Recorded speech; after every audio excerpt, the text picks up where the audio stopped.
Ramadan tiba, Ramadan tiba, Ramadan tiba. Marhaban ya Ramadan, marhaban ya Ramadan, marhaban ya Ramadan, marhaban ya Ramadan. Ramadan tiba, semua bahagia, tua dan muda bersuka cita. Bulan ampunan, bulan yang berkah, bulan terbebas api neraka.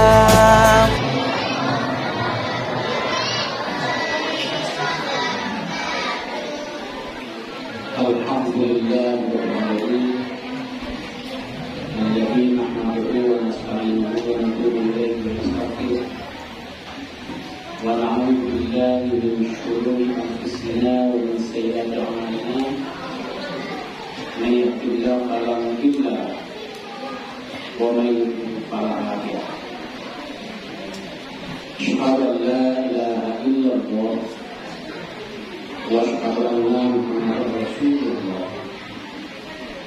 Allahumma shalli wa sallim ala Muhammad wa ala alihi wa sahbihi ajma'in wa man tabi'ahu bi ihsanin ila yaumil din. Amma ba'du fa ya ibadallah, usikum wa iyaya bi taqwallah wa ta'atihi faqad faza al-muttaqun. Ittaqullaha haqqa tuqatih wa la tamutunna illa wa antum muslimun. Faqala ta'ala fi kitabil karim wa qawlihi yahtadil muhtadin. A'udzu billahi minasy syaithanir rajim. Bismillahir rahmanir rahim. Wa ahallallahu al-bai'a wa harrama al-riba. Bapak, Ibu, hadirin wal hadirat sekalian, rahimakumullah. Pada kesempatan hari ini kami mengingatkan kita bersama untuk senantiasa bersyukur pada Allah Subhanahu wa Ta'ala. Allah dengan rahmat dan rahimnya senantiasa melimpahkan nikmat yang tidak terhingga pada kita sampai saat ini. Saking banyaknya nikmat itu Bapak Ibu, Allah sendiri dalam Al-Quran juga katakan, wa in ta'uddu ni'matallah la tuhsuha. Apabila kita coba hitung Bapak Ibu, nikmat yang Allah berikan itu tak bakal ada yang mampu di antara kita menghitungnya. Hadirin ini berbahagia, Allah memang sayang sama kita. Walaupun kadang-kadang nikmat-nikmat yang Allah berikan itu kita balas dengan perbuatan, dengan tindak tanduk, dengan aktivitas yang keras, tidak sesuai dengan apa yang Allah inginkan. Namun itu tidak membuat Allah murka lantas menurunkan bencana yang besar kepada kita. Tapi Allah tetap maafkan kita, Allah tetap ampuni kita, Allah tetap buka pintu taubat pada kita. Apa buktinya Bapak Ibu? Allah masih kuatkan kita mempuasakan Ramadan tahun ini. Kita ketahui bahwasanya dalam Ramadan itu segala dosa-dosa diampuni apabila kita mempuasakannya dengan penuh perhitungan, dengan iman dan penuh perhitungan. Dan itu gak semua orang yang Allah kasih kesempatan seperti ini. Hadirin berbahagia, syukurilah agar nikmat-nikmat yang telah kita terima dari Allah itu Allah tambah sebagaimana janjinya. Ingatlah Bapak Ibu, ketahuilah bahwasanya nikmat Allah itu Allah tambah bukan saja dalam bentuk kuantitas semakin banyak, tapi dari harta yang telah kita dapatkan, dari nikmat yang telah Allah berikan keberkahan di dalamnya. Sebab banyak di antara kita, atau banyak kita lihat kadang-kala dalam kehidupan, dalam pandangan awam dia itu bahagia Bapak Ibu, harta banyak, pangkat tinggi, tapi karena kekurangan-kekurangannya kadang-kala kita lihat apa yang didapatkannya itu tidak membuat dia tenang dalam kehidupannya. Dia resah dan gelisah, bahkan ingin lagi tak peduli halal dan haram, asalkan keinginan terpenuhi. Nah, kalau ada di antara kita sudah seperti itu, maka bertaubat pada Allah. Pertanda dari nikmat yang Allah berikan itu sudah mulai hilang keberkahannya. Kemudian Bapak Ibu jangan lupa bersalawat serta salam dengan mengucapkan Allahumma sholli ala Muhammad wa ala ali Muhammad kepada junjungan kita Nabi besar Muhammad sallallahu alaihi wasallam. Semoga dengan memperbanyak salawat kepada beliau kelak di akhirat kita mendapatkan syafaatnya. Amin. Ya Rabbal alamin. Bapak Ibu hadirin wal hadirat yang berbahagia, sebetulnya bagi saya cukup berat menyampaikan ceramah ini Bapak Ibu. Apalagi judulnya tentang baik dan riba. Saudara bayangan saya akan datang kemari, tidak ada guru saya duduk di bawah. Kok ceramah guru-guru duduk di bawah Bapak Ibu, tentang mitra, tentang kubur dan waktu lagi. Jadi ini musim pensiun Bapak Ibu, waktu yang kurang Bapak asasaan Ustaz dan mitra penjaliannya. Sepakat Bapak Ibu? Bapak Ibu yang berbahagia, sebelum kita masuk pada judul, karena puasa kita ini masih pusat puasa yang hari yang ke-6. Agar puasa kita tidak sia-sia, saya ingatkan setidaknya ada 3 hal yang perlu kita lakukan. Anak 3 waktu Bapak Ibu, yang pertama namanya muraqabah. Anak muraqabah itu keyakinan senantiasa berada dalam pengamatan Allah. Keyakinan bahwa kita senantiasa diawasi oleh Allah Subhanahu wa Ta'ala. Dan ini merupakan wujud dari ihsan. Ihsan merupakan salah satu dari pilar Islam. Ya, pilar Islam itu ada 3 Bapak Ibu. Yang pertama iman, yang kedua Islam, yang ketiga ihsan. Ihsan itu wujudnya muraqabah. Kalau ditanya apa itu ihsan itu adalah antak budallah karena katarahu sambil antak utara farinnahu yaraka. Ya, kita mengabdi pada Allah seolah-olah kita melihat Allah. Jika tidak, maka yakinkan diri kita Allah senantiasa memperhatikan kita. Jadi muraqabah itu keyakinan senantiasa diawasi oleh Allah. Kalau itu sudah tertanam Bapak Ibu, maka insya Allah puasa kita akan terjaga dari hal-hal yang bukan saja membatalkan puasa kita, tapi juga bisa menghilangkan nilai ibadah puasa yang kita lakukan. Kenapa? Karena Allah senantiasa melihat atau yakin kita, Allah senantiasa memantau, mengawasi, melihat apa yang kita lakukan. Yang kedua, kita mesti senantiasa bermuhasabah.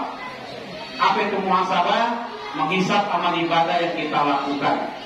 Mulai dari terbit fajar sampai terbenam matahari, coba hisap. Apa kira-kira tindakan kita yang membuat nilai ibadah puasa kita itu hilang? Kemudian coba rasakan Bapak Ibu. Setelah berpuasa selama 6 hari ini, ada nggak rasa ketenangan dalam jiwa kita? Ada nggak kedamaian dalam hati kita? Ada tidak perasaan semakin dekat kita dengan Khalik, dengan Allah? Jika tidak, Ibnu Taimiyah mengatakan dalam sebuah kitabnya, wah prihatinkan. Orang yang beribadah tapi tidak ada pengaruh apa dalam jiwanya. Pertama memang ibadah itu masih dipertanyakan diterima apa tidaknya oleh Allah Subhanahu wa Ta'ala. Bukan sah atau tidak Bapak Ibu. Sebab sah atau tidak menjamin diterima apa tidaknya ibadah kita oleh Allah. Yang dikatakan sah itu adalah ketika sudah berkumpul rukun dan syarat, maka sah hukumnya. Yang ketiga, kita mesti bermuhasabah. Ada muhasabah Bapak Ibu, setelah muraqabah, setelah muhasabah, ada muhasabah. Apa itu? Menghukum diri kita ketika kita melihat ternyata dalam melaksanakan ibadah puasa seharian ada hal yang salah yang kita lakukan sehingga membuat nilai ibadah puasa kita hilang. Bagaimana cara mengikopnya? Ada ulama zaman dulu dengan menyiapkan semen, tapi kita nggak seperti itu Bapak Ibu. Anak kira-kira baik nawa lakukan dalam seharian, misalnya membaca Quran. Pasang tekat Bapak Ibu. Di siang tadi mungkin ada hal-hal yang membuat nilai ibadah puasa kita itu hilang, maka malam itu bertekad.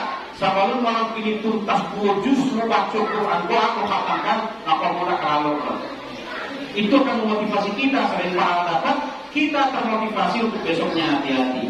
Hari ini berbahagia. Masuk kita pada judul wa ahallallahu al-bai'a wa harrama riba. Itu dasarnya. Allah menghalalkan jual beli dan mengharamkan riba. Apa dikatakan dengan jual beli itu Bapak Ibu? Selama ini kita berjual beli. Yang pasti menghalalkan kita untuk memakan harta saudara kita. Jual beli salah satu cara untuk menghalalkan harta saudara kita itu kita makan. Itu kasarnya Bapak Ibu. Sedalam sebuah yang Allah katakan, ya ayyuhalladzina amanu la ta'kulu amwalakum bainakum bil batil illa an takuna tijarah, kecuali dengan melakukan tijarah. Apa yang tijarah? Itu jual beli antara minkum. Ini syaratnya. Yang syarat jual beli itu ada saling kerelaan Bapak Ibu, ya, serah terima barang, ya, dengan catatan ada kerelaan. Nah, dalam keseharian Bapak Ibu, kenapa ini saya bahas? Dalam keseharian, kadang jual beli kita itu banyak yang rusak, banyak yang tidak benarkan sesuai dengan aturan-aturan agama kita. Contohnya Bapak Ibu, bagi ibu-ibu ketika membeli lauk misalnya, contohnya, datang Pak tukang jauh, tukang lauk, sudah dibeli kosonggo misalnya, katakanlah 50.000. Orang kata mas terlayar, atau mas terlayar, karena orang biasa tamas terlayar. Apa itu terpaksa bagiannya? Ketika sudah unsur terpaksa, maka jual belinya jatuh pada beli yang haram. Asal ini saja Bu. Apa si penjual? Ya, awal kali misalnya ikan 50.000 ikan sisi itu misalnya, ikan pun pacing masih menjadi doa, piti masih bertahan 50.000 tuh. Tahu nggak bahasa terlayar? Ikan yang pacing juga. Nggak jadi doa awal bayu ribuan. Tambah setelah ada, tambah setelah tambah suap tambah, keterpaksaan menambah itu untuk mendapatkan ikan itu sudah jatuh ke hal yang salah. Makanya Rasulullah katakan innamal bai'a antaratin. Kata-kata innama itu berbeda dengan kata inna Bapak Ibu. Kalau inna itu maknanya sesungguhnya, kalau innama hanya saja. Kalau makna, kalau bukan karena ini tidak dibenarkan aturan mainnya. Innamal bai'a hanya saja yang dikatakan jual beli itu adalah antaratin. Kalau ada saling kerelaan. Kalau tidak ada kerelaan, berarti itu bukan jual beli. Hadirin berbahagia, hati-hati. Ini memang perkara remeh Bapak Ibu. Cuman kadang-kadang sering kita keselio di sana, keleset di sana. Yang kita pandang itu halal, hanya jauh haram dalam pandangan Allah. Ya. Di pasar ini sering terjadi. Dan pada umumnya ibu-ibu banyak melakukan itu. Bapak Ibu, antaratin. Apa hukum jual beli? Ya, apa hukum jual beli sehingga kemudian jual beli dikatakan sah? Ada pembelinya, ada penjual, ada barang yang dijual, ya, ada akad. Akad itu ijab kabul.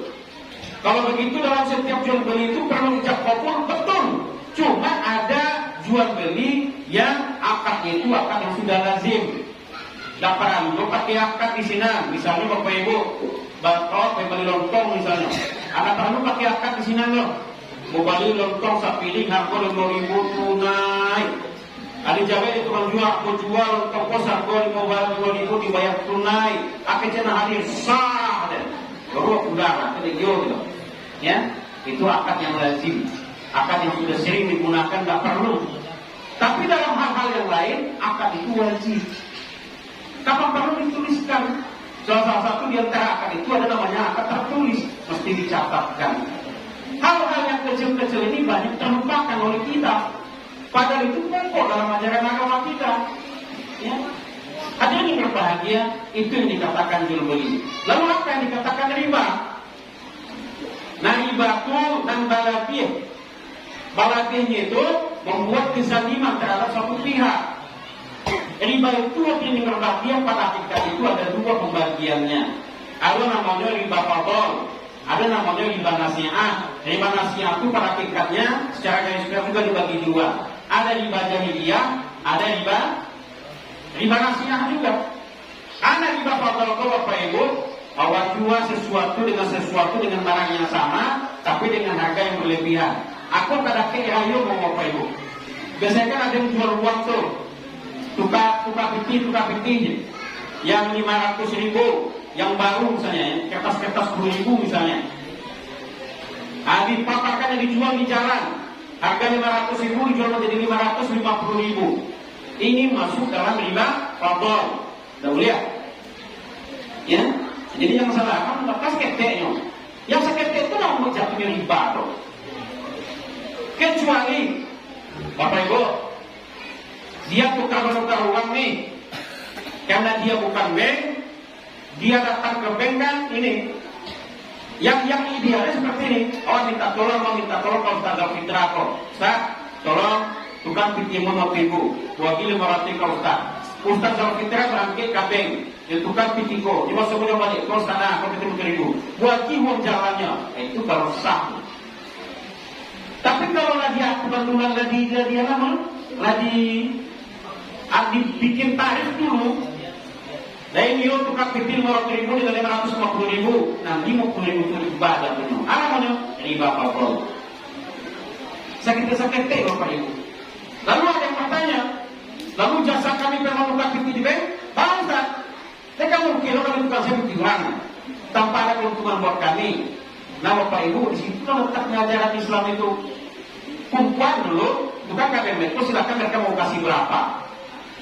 Atau Bapak Ibu, dulu Bapak silakan, hanya tukar dulu 500.000, Bapak Ibu 500.000. Habis itu, tidak perlu seketik, tanda-tanda, jasa terima kasih kalau kami melakukan di bank.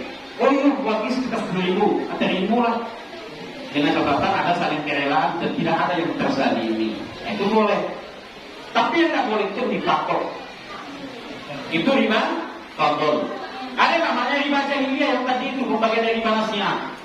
Ada riba jahiliyah kalau Bapak Ibu. Aku dipinjami PT atau mau pinjamkan PT kalau Ustaz Al-Fitrah. Mau pinjamkan 1 juta misalnya. Gaji sebulan. Akhirnya sampai sebulan tak mampu dibayar dari beliau loh. Menaikan barang nak PT yo. Bulan besok barang nak jual. Barang nak PT itu riba jahiliyah namanya. Bagaimana hukumnya riba seperti ini Bapak Ibu? Seringan-ringannya itu bagaikan berzina dengan ibu kandung sendiri. Sekali kita melakukan riba Bapak Ibu, itu kejahatannya sama dengan berzina sebanyak 30 kali. Dan seringan-ringan riba itu adalah sama dengan berzina dengan ibu kandung sendiri. Ada coba-coba. Mereka mungkin awak berzina dengan ibu kandung awak sendiri. Nah itu balasan, perumpamaan balasan bagi mereka yang senang dengan riba. Hadirin yang berbahagia, mudah-mudahan kedepannya ketika kita bertransaksi bermuamalah dalam jual beli kita itu ada unsur antara di dalamnya. Ada unsur saling kerelaan, tidak ada saling paksaan. Terus yang kedua, masalah riba tadi mudah-mudahan tidak terjadi dalam kehidupan kita. Bagaimana kalau sudah terjadi? Maka istighfar sebanyak-banyaknya, bertekad tidak mengulang kembali perbuatan yang telah kita lakukan. Hadirin, demikian kajian kita malam ini. Masih ada waktu lebih kurang 5 menit menjelang kita sholat tarawih. Silakan kalau ada pertanyaan. Mau baga ini Bapak Ibu. Kalau ada pertanyaan silakan terjawab dan kalau Ustaz Al-Fitrah di bawah menjadi Allah. Silakan Bapak Ibu. Topik jual beli Bapak Ibu, kamu menyampaikan di masjid lain itu setiap bulan sampai kali pertemuan jual beli saja baru tuntas. Nah kita bisa dalam waktu lebih kurang 15 menit. Bagaimana penjelasannya nanti? Silakan diskusikan, ditanya pada ustaz-ustaz yang lebih memahami masalah ini. Jika tidak ada pertanyaan, terima kasih atas perhatian kita bersama. Mohon maaf segala kekurangan. Wabillahi nasta'in. Fastabiqul khairat. Assalamualaikum warahmatullahi wabarakatuh.